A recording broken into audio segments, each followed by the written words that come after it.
The punch was supposed to end everything. It was supposed to end the fight, the doubts, the critics, and the long road back to redemption. Mike Tyson's right hand, sharp, violent, perfectly timed, shot forward with the force that made him the most feared heavyweight alive. 20,000 people inside the MGM Grand rose to their feet as one.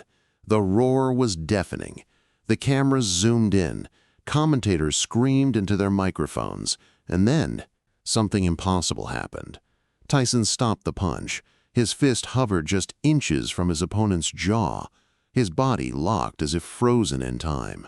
The crowd fell into a confused silence, unable to process what they were witnessing. The referee stared.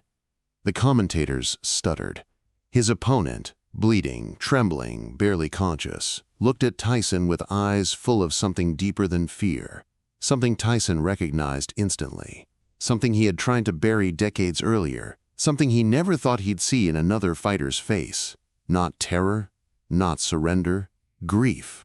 And in that single second, the most violent man in boxing remembered what it felt like to be broken, not by fists, but by life. What Tyson saw in those eyes would force him to make a choice that shocked the sports world and revealed a secret the cameras never captured. But to understand why Mike Tyson, Iron Mike, the knockout king, the destroyer, refused to finish a knockout he had already won, you need to understand the man standing across from him, Elias the Hammer Carter.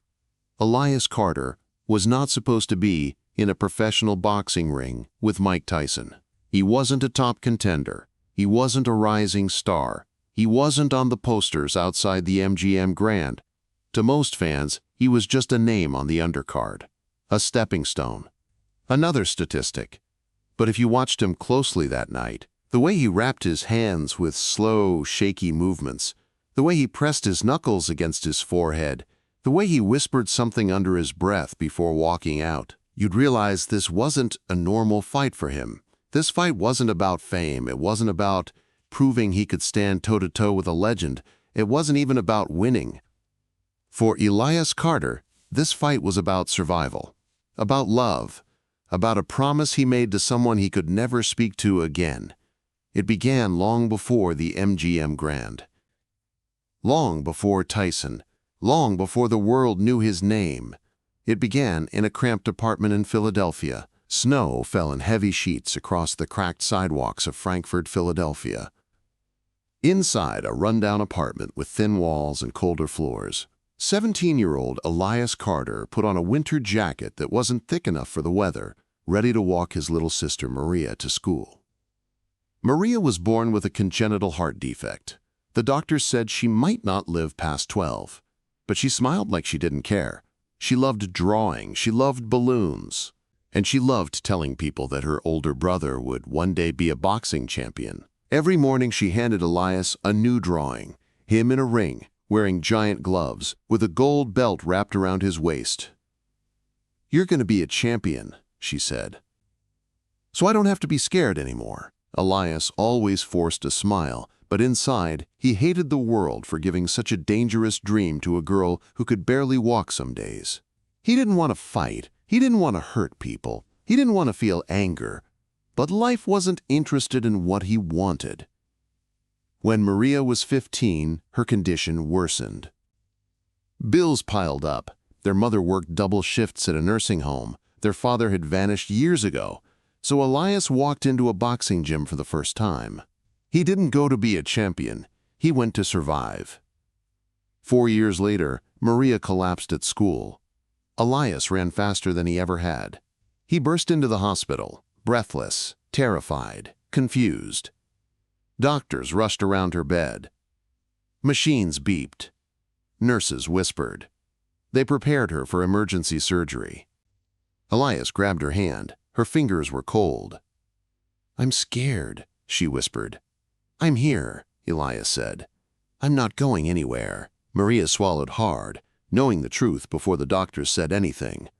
"Promise me something, Eli. Anything. If something happens, if I don't, promise me you'll keep fighting. Promise me you won't stop living your life." Her voice trembled. "Don't give up, not even when it hurts." Elias nodded as tears dripped onto her blanket. "I promise." Those were the last words she ever heard. Maria died 12 hours later, and the world stopped making sense. After Maria's death, boxing became his only anchor. He fought because he didn't know what else to do. He fought because he didn't want to feel anything else. He fought because hitting something hurt less than losing her. He trained through injuries. He fought for scraps. He traveled alone to small arenas where the lights barely worked. Every time he wrapped his hands, he taped Maria's final drawing inside his bag. Every time he stepped into the ring, he whispered, "For you, Maria." Then, one night, a promoter called him. "Elias, we have an offer. Mike Tyson." Silence. The purse is $82,000. It didn't matter that Tyson was still the most dangerous heavyweight alive. It didn't matter that Elias wasn't ready. It didn't matter that he could be knocked out in seconds. $82,000 could rebuild their old home, could pay off the medical debt, could fix everything he blamed himself for. He accepted the fight immediately. He didn't accept to win. He accepted to make a broken promise whole again. The MGM Grand felt too big for him, too loud, too bright. Tyson walked in first, black trunks, black shoes, no robe, no smile, eyes dead and focused. The crowd roared like an earthquake. Elias walked in second, slowly, quietly, his gloves trembling. He didn't look at Tyson. He looked at the floor, not out of fear, but because he didn't trust himself not to cry. The bell rang. Tyson came forward like a lion released from a cage. Sharp, fast, precise. The difference in levels was obvious immediately. Tyson landed a left hook. The sound echoed through the arena. Elias staggered back. Another shot. Another. Another. Tyson wasn't trying to hurt him. Tyson was trying to end the fight quickly. But Elias refused to fall. Round 1 ended with Elias, face already bruised, his ribs aching, and his breathing shallow. But he walked back to his corner on his feet, whispering, "For you, Maria. I'm still here." Tyson started the second round with brutal pressure. A right hand split Elias's guard. A body shot collapsed him inward. A left hook rattled his jaw. Elias leaned against the ropes, gasping, blinking rapidly, losing vision in his right eye. His legs wobbled. His arms felt heavy. His mind flickered with the memory of Maria's final hours. But he stayed up. He stayed up because he wasn't fighting Tyson. He was fighting a promise. He survived the round, but barely. Round 3. Tyson came out like lightning. He slipped Elias's slow jab and buried a left hook into his ribs. Elias groaned. His knees buckled. His hands dropped for a split second. Tyson stepped forward for the finish. And then it happened. A tear rolled down Elias's cheek. Not from pain. Not from fear. Not from exhaustion. It was grief. Tyson recognized it instantly. Years earlier, he had cried the same way in the reflection of a broken mirror in Brownsville after losing his mother. It was the look of a boy, not a fighter. A boy who had been forced to grow up too fast and carried too much too early. Tyson hesitated. For the first time all night, Tyson hesitated. He blinked twice, confused by his own sudden pause. Elias threw a desperate punch. Tyson slipped it effortlessly. Tyson planted his feet, rotated his hips, and launched his famous right hook. A punch that had ended dozens of fights. The crowd roared. Commentators screamed. But just as Tyson's fist reached the final inch, he saw Elias's eyes again. Broken, lost, haunted. He saw Maria without knowing her name. He saw a sister dying in a hospital bed. He saw a promise made through tears. He saw himself. And he stopped. He froze the punch mid-air. The muscles in his arm trembled from resisting the momentum. The entire arena gasped. Tyson stepped back and whispered, "I know that look." Elias collapsed, not from the punch, but from everything he'd been holding inside. Tyson turned to the referee. "He's done," Tyson said. "Stop the fight." And the fight was over. The crowd booed at first, confused. Then they fell silent as they realized something bigger had happened.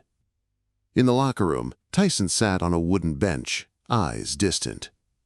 He asked security to bring Elias in.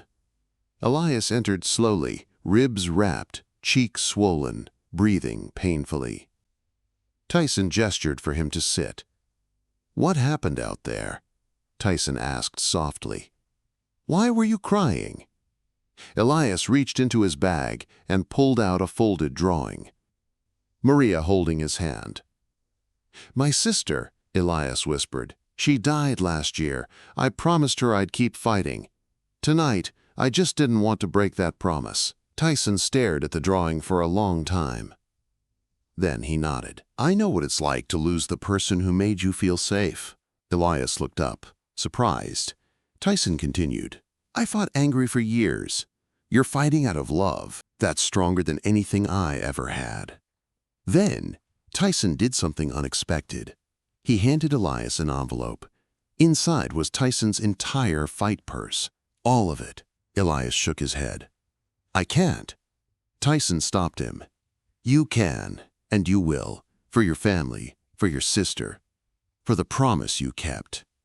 Elias cried. Tyson placed a hand on his shoulder and led him. 5 years later, a small gym opened in North Philadelphia. A sign above the door read, "Maria Carter Boxing Center, where fighters get a second chance." Kids came from everywhere. Broken homes, broken streets, broken hearts. They learned discipline. They learned respect. They learned how to fight without hurting themselves. Inside the office, behind the desk, was a frame. A letter from Mike Tyson. Beside it was the drawing of Elias and Maria. Not for show, not for fans, for memory, for the night compassion won over violence. Mike Tyson didn't refuse the knockout because he was soft.